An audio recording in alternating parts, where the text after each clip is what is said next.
Nous avons vu jusque-là les réglementations et dispositifs, les différents volets d'un diagnostic et le panorama des mobilités alternatives à la voiture.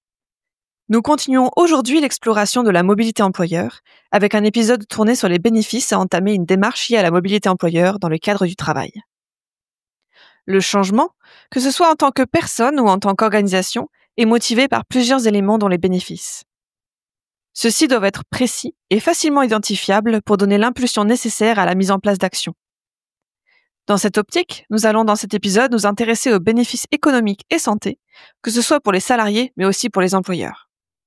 Pour apporter un regard d'expert sur ce sujet, nous retrouvons aujourd'hui Roxane Perrazzo et Quentin Nicolas, consultants chez Indigo.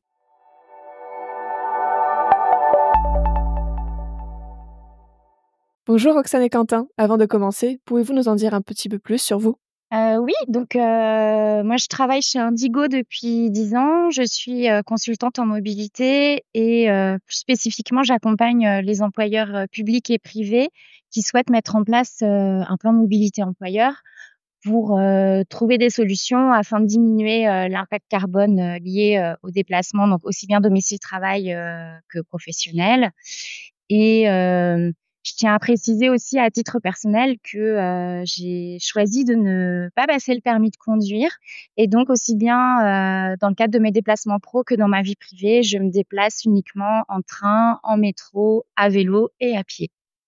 Et pour ma part, donc je travaille chez Indigo depuis 3 ans maintenant, à la fois sur des plans de mobilité employeurs, des études de verdissement de la flotte de véhicules pour des entreprises ou pour des collectivités, et par ailleurs sur des réseaux de transport collectif.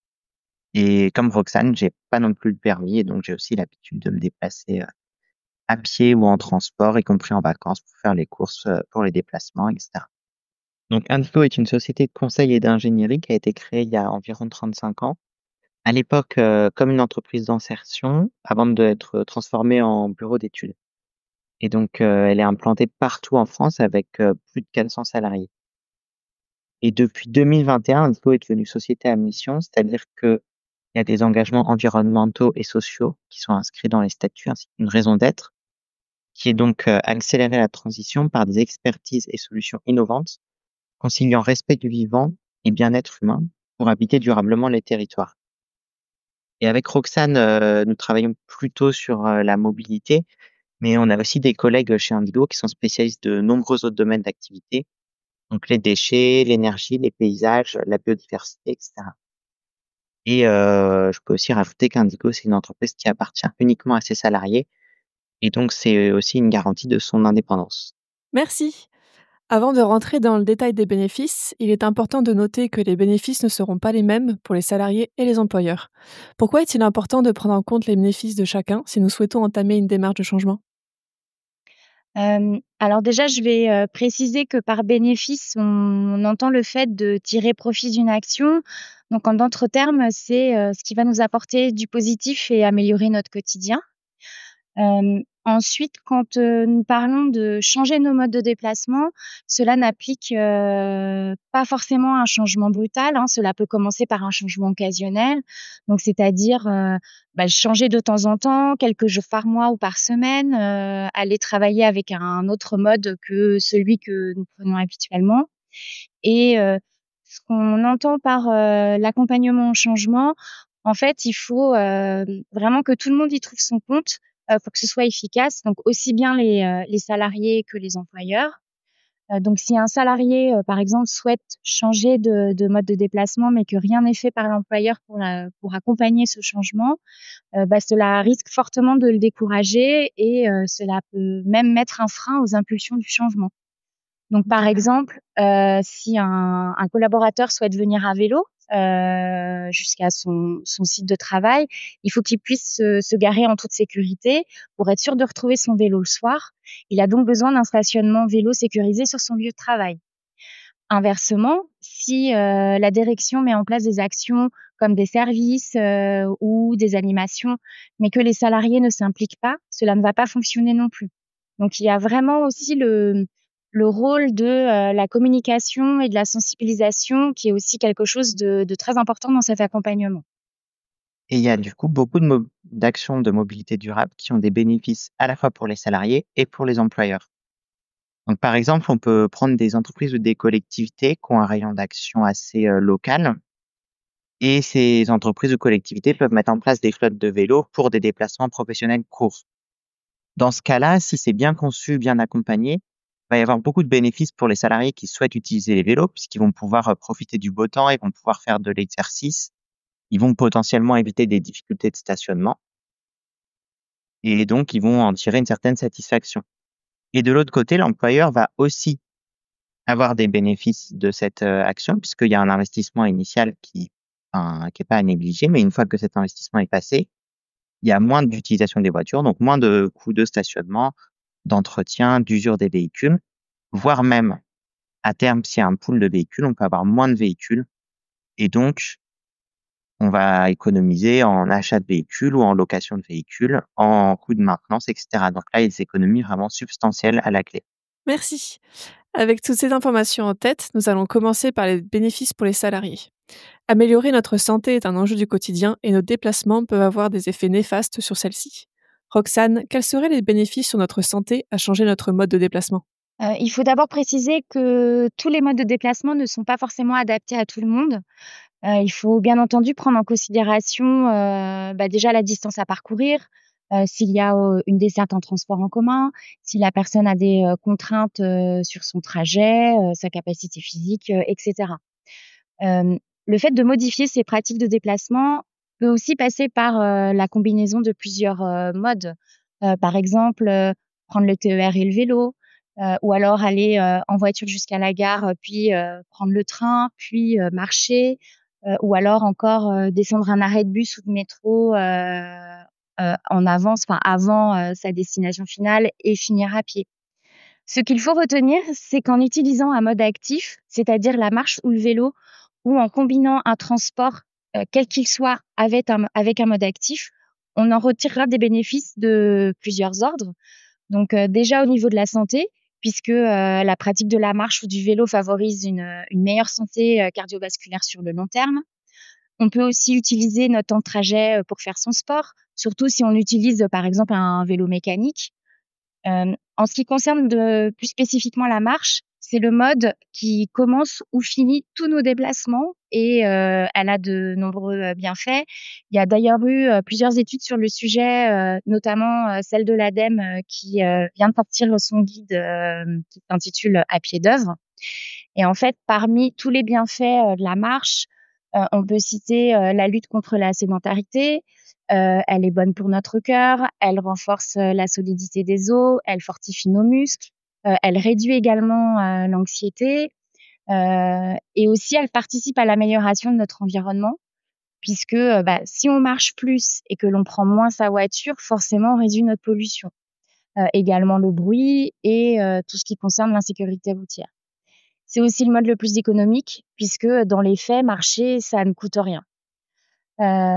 En général, on entend souvent qu'il faut, marcher 30 minutes, au quotidien et au final, ça peut se faire très facilement. Donc, comme je le disais tout à l'heure, on peut descendre un arrêt, avant et finir à pied.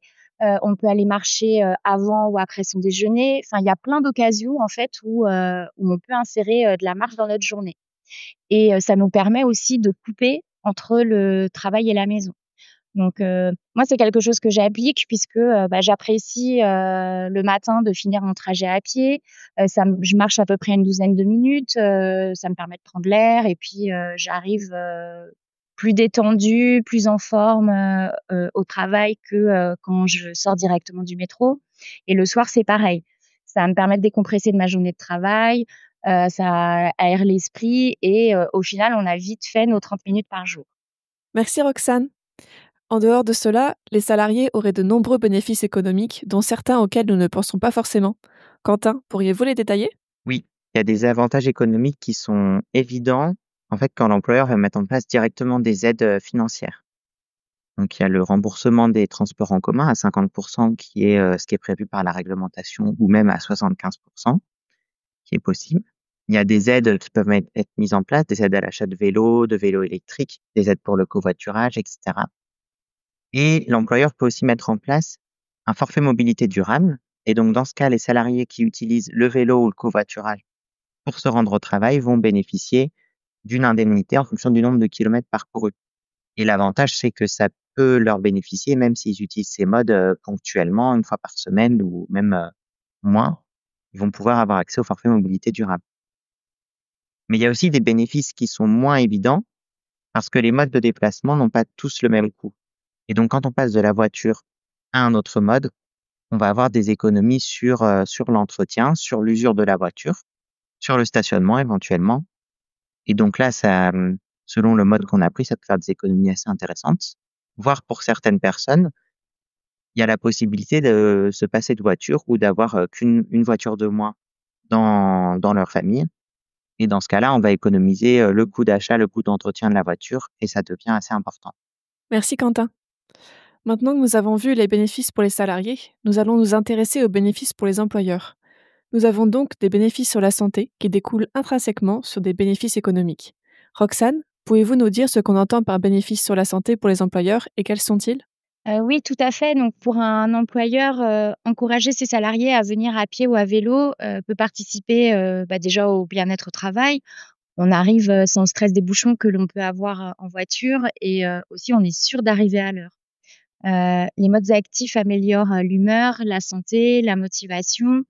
De même, il y a également des études, hein, qui ont montré que la pratique du vélo permet, d'oxygéner le cerveau, accroît les capacités cognitives. Et en fait, toute cette, oxygénation du cerveau favorise une meilleure concentration et augmente aussi les capacités de mémoire et de réflexion. Et d'ailleurs, il en découle de ces études que la productivité des salariés qui pratiquent une activité, physique régulière augmente de 6 à 9.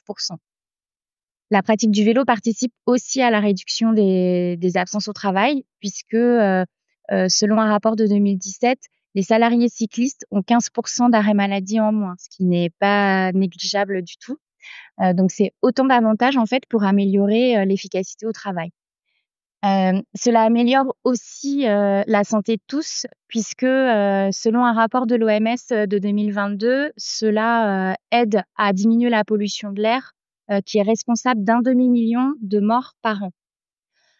Et donc dans le contexte actuel, hein, de changement climatique et de pollution auquel nous sommes confrontés, le vélo s'impose vraiment quand même une solution de la transition écologique, notamment en ville puisque, le vélo, hein, n'émet, pas de gaz à effet de serre, ni de particules fines. Donc tout ça participe aussi, à diminuer l'impact carbone des employeurs puisque c'est, aussi, quelque chose, pour lesquels les entreprises, sont de plus en plus sensibles. Donc pour ça, elles encouragent, hein, les salariés à venir, autrement, au travail qu'en voiture individuelle.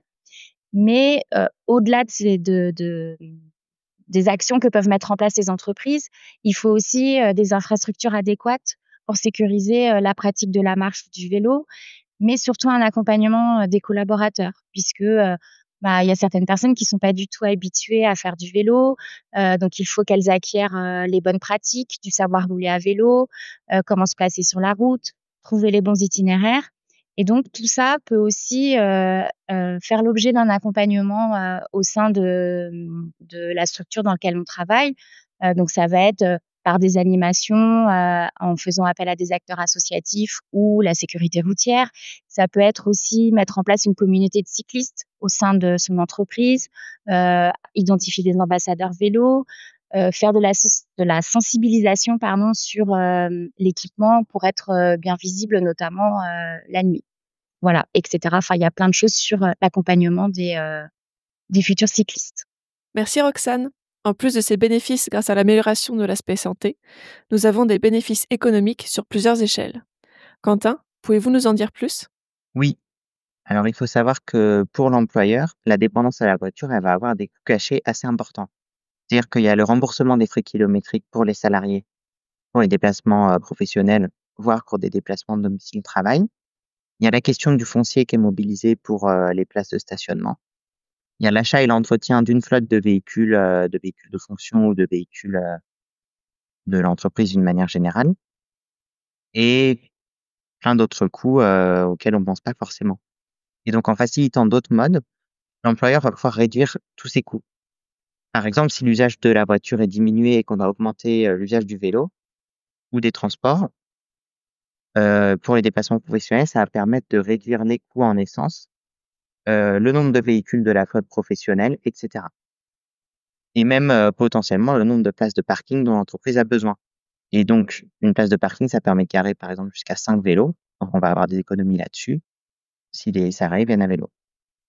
Il y a aussi des bénéfices, environnementaux qui sont importants, qui sont pas à négliger en termes d'empreinte carbone et d'autres impacts de la voiture. Ce qui va être un atout, pour, l'image de l'entreprise et pour, sa marque employeur.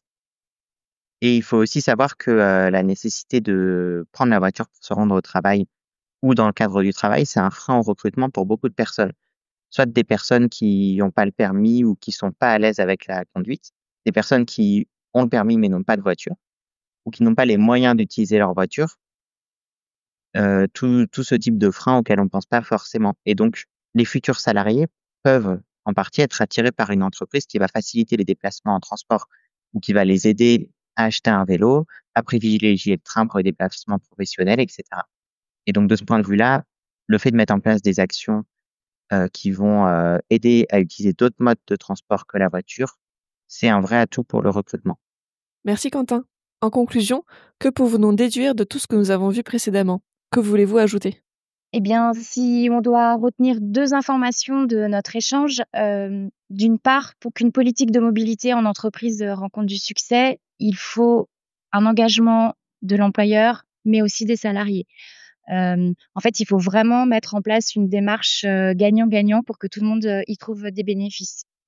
D'autre part, il est également important de parler d'accompagnement au changement et de ne surtout pas contraindre, les personnes, car chacun a sa situation personnelle, ses contraintes et même si on change, de mode de déplacement de temps en temps, cela apporte déjà des bénéfices. Il est vrai que tout le monde ne pourra pas changer ses habitudes d'un coup, mais l'important est de lancer des actions qui soient adaptées, au contexte, de ses salariés, de l'entreprise et surtout avoir des objectifs réalisables. Et après en dehors de tout ça, il y a aussi des sujets dont nous n'avons pas parlé aujourd'hui, mais qui ont d'ailleurs fait, l'objet d'un podcast, précédent. C'est ce qu'on qualifie de, la non-mobilité. Donc c'est par exemple le développement du télétravail ou, la visioconférence qui permettent de réduire le nombre de ces déplacements. Mais là encore, l'important c'est vraiment de trouver le bon équilibre pour, ne pas, tomber dans des effets pervers qui nous rendraient, au final un peu plus sédentaires que nous le sommes déjà. Ce qu'il faut pas oublier non plus, c'est qu'une action qui est ponctuelle et sur laquelle on va pas mettre en place de suivi dans le temps, elle risque de pas avoir d'effet à long terme. C'est ce qu'on constate, par exemple, quand on regarde des flottes de vélos qui ont été mises en place il y a quelques années et où, il y a pas eu d'entretien, de maintenance et donc les vélos sont un peu éparpillés, abandonnés un peu partout et rapidement, du coup, ils deviennent hors d'usage. Si on suit l'usage de l'action qu'on a mis en place, qu'on va mettre de la maintenance s'il y a besoin, qu'on va animer régulièrement, on va pouvoir en fait, identifier des signaux d'alerte, voir est-ce que c'est utilisé ou pas, et cetera. Et on va pouvoir du coup adapter les actions, voire aussi détecter des opportunités pour aller, plus loin ou pour, réorienter l'action pour avoir plus d'impact. Merci beaucoup Quentin et Roxane pour tous ces éléments. À bientôt. Au revoir. Au revoir. Au revoir, merci beaucoup.